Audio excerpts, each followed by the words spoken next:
O Senhor esteja convosco. Ele está no meio de nós. Proclamação do Evangelho de Jesus Cristo segundo Mateus. Glória a vós, Senhor. Naquele tempo, Jesus foi à região de Cesareia de Filipe e ali perguntou aos discípulos: quem dizem os homens ser o Filho do Homem? Eles responderam: alguns dizem que é João Batista, outros que é Elias, outros ainda que é Jeremias ou algum dos profetas. Então Jesus lhes perguntou: e vós, quem dizeis que eu sou? Simão Pedro respondeu: tu és o Messias, o Filho do Deus vivo. Respondendo, Jesus lhe disse: feliz és tu, Simão, filho de Jonas, porque não foi um ser humano que te revelou isso, mas o meu Pai que está no céu. Por isso eu te digo que tu és Pedro, e sobre esta pedra construirei a minha igreja, e o poder do inferno nunca poderá vencê-la. Eu te darei a chave do reino dos céus. Tudo o que tu ligares na terra será ligado nos céus.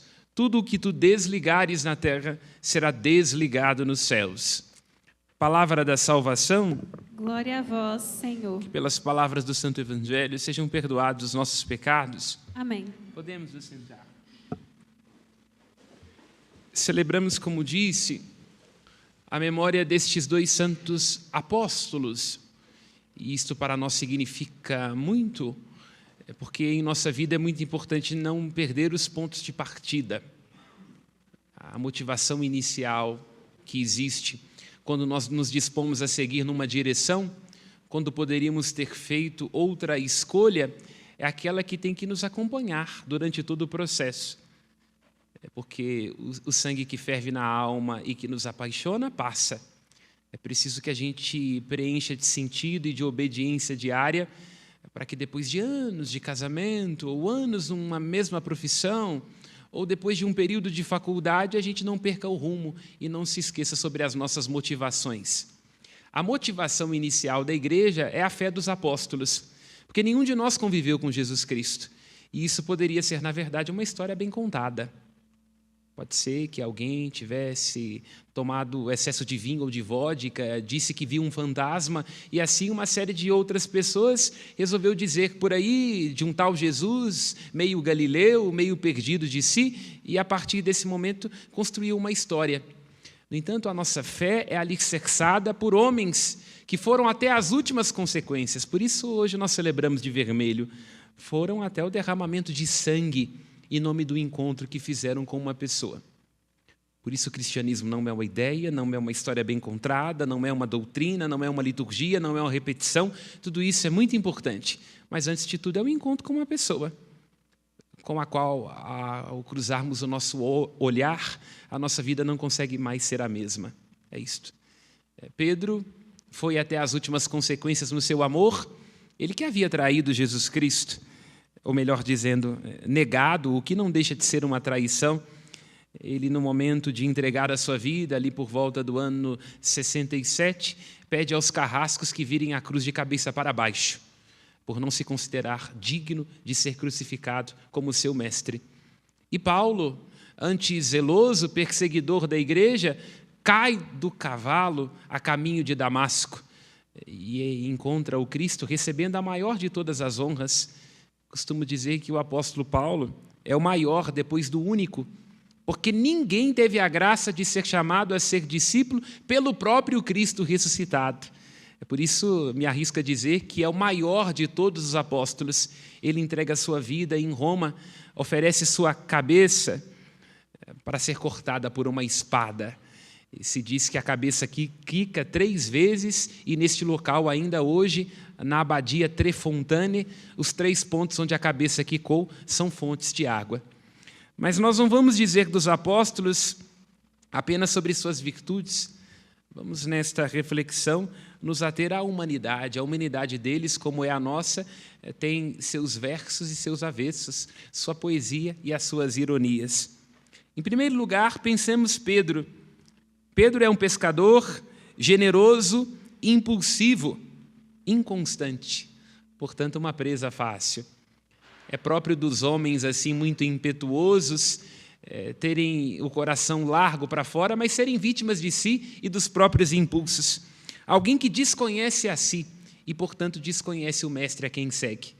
Ele diz a Jesus: te seguirei aonde quer que fores. E Cristo diz: antes que o animal mais belo das Escrituras, o Atlético, inclusive hoje vamos ganhar do América, antes que o galo cante, tu me negarás 3 vezes. O que Cristo está dizendo neste momento a Pedro é que antes de seguir a Jesus Cristo, é preciso que nós saibamos quem nós somos. E isso, na verdade, é uma regra de qualquer relação, não é? Quando numa relação nós queremos nos dar sem sermos de nós mesmos, nós terminamos nos perdendo. Juramos coisas que não damos conta de sustentar. E aquilo que no início começa bem, com muito entusiasmo, termina sendo um drama e pode terminar numa tragédia. De perder a direção, não é? De não saber sobre as motivações. Isso aconteceu com Pedro, mas pode acontecer numa vocação, num casamento, no cuidado dos filhos. Um homem com grande coração, mas que tinha que aprender a estar diante dos próprios sentimentos. Paulo, zeloso, um homem inteligente, fariseu, formado naquela que era uma das mais brilhantes escolas do seu tempo, que era chamada Escola Hillel, formada por um dos grandes mestres do tempo de Jesus, que era Gamaliel. No entanto, vítima de si. Vítima de si porque podemos até intuir quantos traumas ele deve ter experimentado em sua vida. Imaginava que o amor é uma questão de rigor. Quanto mais fiel à lei, quanto mais certo, quanto mais lógico, quanto mais sucesso tiver, mais serei amado. E ele faz uma experiência da graça, e entende que amor não é uma coisa que a gente merece. Não é uma coisa que tem a ver com lei, com cálculos, até diria onde a gente tem que fazer cálculo, onde tem que estar tudo muito calculado, significa que o amor já pediu licença e foi embora, não é? Pensemos num divórcio, por exemplo. Quando temos que comparecer diante de um juiz para que ele define quem que vai ter isso, quem que vai ter aquilo, de quem que são os filhos, de quem que são os cachorros, significa que não há amor, porque o excesso de lei é uma desculpa para a falta de amor e de interioridade. Ele se encontra com o Cristo, se encontra com a graça, e assim usa da sua inteligência, e Paulo, um homem colérico, de paixões profundas, para ser um incansável anunciador do Evangelho de nosso Senhor Jesus Cristo. Nós vamos continuar refletindo sobre estas personagens a partir de 2 pequenas palavrinhas que aparecem para nós na liturgia de hoje, que vão nos ajudar a aprofundar ainda mais o que elas significam. Pão e vinho. Porque, à sua medida, cada um deles é associado a uma dessas expressões na liturgia. Comecemos do pão. No versículo 3 da primeira leitura que acabamos de escutar, se diz que o apóstolo Pedro está preso na festa dos ázimos. O que é um ázimo? Ázimo é um pão sem fermento. A festa dos ázimos era uma festa judaica que celebrava a alegria da colheita. A ideia é assim: planta-se o trigo e quando o trigo está maduro, as espigas ficam douradas pelo sol. E assim se colhe. As primícias deste pão deste trigo é aquilo que é oferecido como pão, um pão ázimo, um pão sem fermento.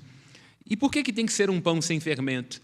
Porque é o pão da travessia do povo quando é libertado do Egito.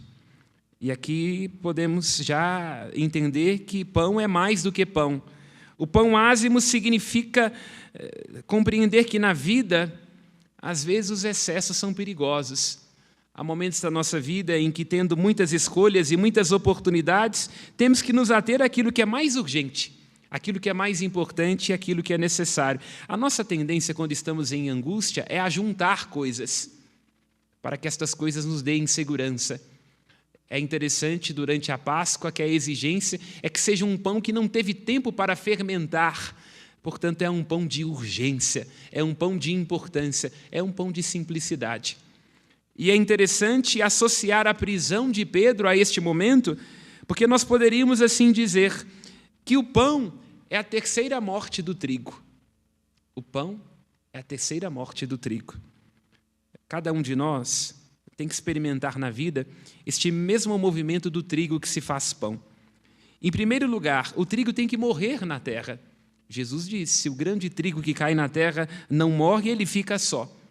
A primeira morte do apóstolo Pedro foi largar tudo para seguir aquele que é o tudo. E cada um de nós tem que sempre se perguntando continuamente a que coisas tem que morrer para seguir na direção correta. Às vezes nós passamos muito tempo e gastamos muito tempo presos a fantasmas do passado, na expectativa de que respostas lá atrás vão ser suficientes para as perguntas de hoje. Às vezes é preciso uma crise, uma doença, uma enfermidade, para que a gente deixe um tanto de quinquilharia, um tanto de excesso para trás e assim possa continuar seguindo. Logo em seguida, este trigo que cai na terra e morre, como tem que morrer para si um discípulo de Jesus, ele é colhido. A colheita é a decepção do trigo. O trigo que veio para florescer tem que ser colhido. E significa que cada um de nós tem que estar aberto na vida à morte das expectativas. Há momento em que nós somos jovens e imaginamos que basta para um casamento a beleza, os nossos ideais e as nossas expectativas, mas um casamento pede obediência diária. Os filhos pedem paciência com choro de madrugada. São um investimento longuíssimo, uma aposta que pode, inclusive, não dar certo. Temos que nos deixar colher, entende? A colheita daquilo que há de melhor. O trigo não existe para ficar brilhando no campo, porque se ele ficar brilhando no campo, ele vai apodrecer. Ele tem que ser colhido, cortado, podado, para assim se dar à luz a uma outra coisa, assim como aconteceu na vida de Pedro. Ele, muito cheio de si, se imaginava o primeiro, te seguirei aonde quer que fores, e Cristo diz, é mesmo? Ele diz, fique tranquilo, me negarás, como disse, mas eu rezei para que você, ao ser peneirado como trigo na eira, não pereça. E Pedro, quando tu te converteres, confirma aos teus irmãos. É isso, né? Quando nós nos convertemos, quando nós nos deixamos colher e assim só sobra aquilo que há de mais importante, a gente se torna uma fonte de conversão e um sinal para a vida dos outros. E por fim, depois de cair na terra, morrer e ser colhido, o pão tem que ser triturado. Tem que ser triturado, para assim extrair de dentro do trigo aquilo que ele tem de mais íntimo. Pedro tem que, ao longo de sua vida, fazer este movimento, entende? Entender que o amor não é uma coisa que ele conquistaria pelas próprias forças e pela própria impulsividade. Os jovens amam por amor impulsivo, mas quando nós vamos envelhecendo, nós conseguimos compreender que o amor não tem nada a ver com impulsividade. O amor, para citar Camões, é ter com quem nos mata a lealdade. Há momentos em que a gente tem que colocar amor onde não há amor, para assim encontrar amor. Este é o mistério do pão, entende? Na medida em que vamos sendo triturados e vamos sendo assados, nós encontramos um amor não a nós, simplesmente, mas por causa de. Essa é uma coisa, e Cristo alerta Pedro a respeito disso, de um modo muito sutil no final do Evangelho de João, que nós, quando somos jovens, temos que aprender. Aqui me lembro de uma passagem curiosa da vida de Nelson Rodrigues, que ele era chamado sempre como paraninfo de turmas, né? E um dia ele chamado para ser paraninfo de uma turma de jovens, ele foi perguntado, qual conselho você dá aos jovens? Ele diz, jovens, envelheçam. Quer dizer, de fato é isso, né? Se nós não nos deixamos assar, não encontramos um motivo pelo qual dar a vida, a gente fica o tempo todo com síndrome de Peter Pan. Porque é próprio da juventude querer ser o mais belo. Só que a gente vai envelhecendo e vai entendendo que beleza não tem a ver com a foto. Beleza tem a ver com encontrar aquilo que mais importa. É próprio dos jovens terem muitas ideias e terem muitos impulsos e quererem salvar o mundo. Depois que a gente fica mais velho, a gente entende que não tem que salvar o mundo, não. Basta pagar um boleto, já está ótimo. Graças a Deus, meu nome não foi para o Serasa. Perceba, as expectativas, as ilusões diminuem, mas nós vamos ficando com aquilo que mais importa. E assim vamos encontrando um amor que vale mais do que a vida. Assim como um bolo, um pão assado por vó é capaz de unir à mesa numa tarde com café, toda uma família, né? Oferecer-se como alimento, oferecer-se como pão. Amar por causa de e não somente assim. Vamos então agora ao vinho. O apóstolo Paulo, na segunda leitura, diz que ele está pronto, depois de ter combatido o bom combate, para se oferecer como uma libação. O que era uma libação? No mundo antigo, depois de se ofertar um holocausto, que era um animal morto, que deveria simbolizar a entrega e a oferta do povo, se derramava sobre este animal morto um pouco de vinho. O vinho é muito constante nas culturas antigas, sobretudo para a fé judaica, o vinho simboliza a festa. E em todas as culturas, o vinho é uma dessas bebidas interessantes, porque o vinho, se nós observamos bem, ele é a companhia do romance, da alegria e também do luto. Porque o vinho significa algo muito, muito especial, não é? Uma uva que se deixou esmagar. E aqui, para compreender o que o apóstolo Paulo está dizendo, como um sacrifício de si, temos que recorrer a D. Helder Câmara, quando ele fala da beleza da cana. Ele diz, nós temos que, na nossa vida, ser como a cana. A cana, mesmo triturada, mesmo esmagada, só oferece doçura. O vinho é, para a cultura judaica, o que a cachaça é para nós brasileiros. Quer dizer, é uma oferta da cana, uma celebração de algo que um dia foi amido e energia e que se oferece a nós nos momentos de alegria e também quando nós tomamos chifre, né? Como costumam brincar, um homem sem chifre é um animal sem defesa, para citar uma música sertaneja. Portanto, entenda, é um objeto, é um algo da cultura que ajuda a entender a dinâmica da vida de cada um de nós, entende? O tempo todo estamos sendo esmagados, triturados e temos que nos transformar. O vinho é o resultado do fermento da uva. A uva poderia ter se estragado. Já parou para prestar atenção que o vinho é uma uva que apodreceu do jeito certo? Assim como a cana, assim como a cachaça é uma cana que apodreceu do jeito certo? Então ela poderia ser apodrecida na dinâmica própria da vida, que tudo tem um tempo nesse mundo, tem uma validade, de modo a ser jogada fora. Mas nesta fermentação, nessa transformação, ela se torna uma coisa nova. E é assim que o apóstolo Paulo diz que aconteceu com a própria vida. Ele, em sendo esmagado, apredejado, incompreendido, ele tendo, em vários momentos, escrito cartas sobre lágrimas, como foi a segunda carta aos Coríntios, diz que ele está pronto para ser ofertado em libação. Quer dizer, o Cristo é o sacrifício, mas ele agora vai unir a vida dele, tudo o que experimentou, seu suor, suas lágrimas, junto ao sacrifício de Cristo. E o que o apóstolo Paulo está nos ajudando a entender é que na vida de cada um de nós, há de se atualizar o mistério da cruz do Senhor. Por isso, não despreze suas lágrimas, não despreze o seu suor, não despreze o seu cansaço, não despreze as suas angústias. Tudo isso pode servir para te deixar amargo, ressentido, dizer daquilo que poderia ter sido feito, como eu gostaria de ter sido uma uva, mas se você souber ressignificar cada uma dessas coisas, pode se tornar uma bebida. E uma bebida na perspectiva do vinho. O vinho é uma bebida que melhora com o passar do tempo, entende?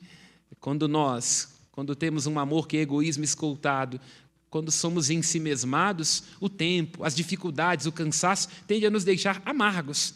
Já conheceu alguém que é amargo? Você entra na casa daquela pessoa e tem a impressão de que a vida ficou devendo alguma coisa para essa pessoa, pelo jeito que ela fala, pelo jeito com que ela... Tem gente que é vinagre, já viu? Tem gente que não sejamos vinagre, sejamos vinho a cada momento, a cada dificuldade, a cada transformação. No transcurso do tempo, nós vamos nos tornando melhores. Peçamos, então, nesta Eucaristia, a graça de sermos como Pedro, alguém que é capaz de se fazer pão, oferecer-se como alimento, alimentar pelo sorriso, alimentar pela compreensão, no seu trabalho, na sua família. Você pode ser um sinal, alimentar de coisas boas, entende? Nutrir. Uma pessoa que, quando chega, todo mundo diz, olha, é alguém que tem uma palavra diferente, uma postura diferente. Sentimos falta, você estava de férias, a gente sentiu saudade. Oferecer-se como um alimento, ainda que em determinadas circunstâncias você se sinta triturado. E seja também como o vinho. O vinho é a oferta daquilo que há de melhor no interior da uva. O vinho é sinal do amor que transgride as leis do tempo e que é capaz de permanecer. Assim, vamos conseguir entender, nestas duas figuras, pão e vinho, aquilo que é, na verdade, a nossa compreensão sobre o mistério da vida de cada um de nós. O Cristo continua a se oferecer na vida dos seus santos. E todos nós somos santos pelo batismo, e Ele quer se oferecer como pão, como vinho, na vida de cada um de nós. Esta é a nossa vocação. Vamos pedir na Eucaristia de hoje esta graça. É um detalhe que passa desapercebido. Durante 2 momentos da Santa Missa, o Padre, e eu irei fazer hoje, nós invocamos o Espírito Santo. Em primeiro lugar, sobre as oferendas do pão e do vinho. E depois da consagração, nós invocamos a presença do Espírito Santo sobre cada um que tem que se tornar na própria vida uma Eucaristia. Por isso que às vezes nós respondemos em algumas orações eucarísticas: fazei de nós um só corpo e um só espírito. A Eucaristia é um compromisso que cada um está fazendo com Cristo de ser pão sem fermento, cuidado com os excessos, cuidado com as ilusões, e de sermos vinho, oferecermos o que há de melhor em nós, mesmo quando estivermos esmagados. Louvado seja nosso Senhor Jesus Cristo. Creio em Deus Pai, Todo-Poderoso, Criador do céu e da terra, e em Jesus Cristo, seu único Filho, nosso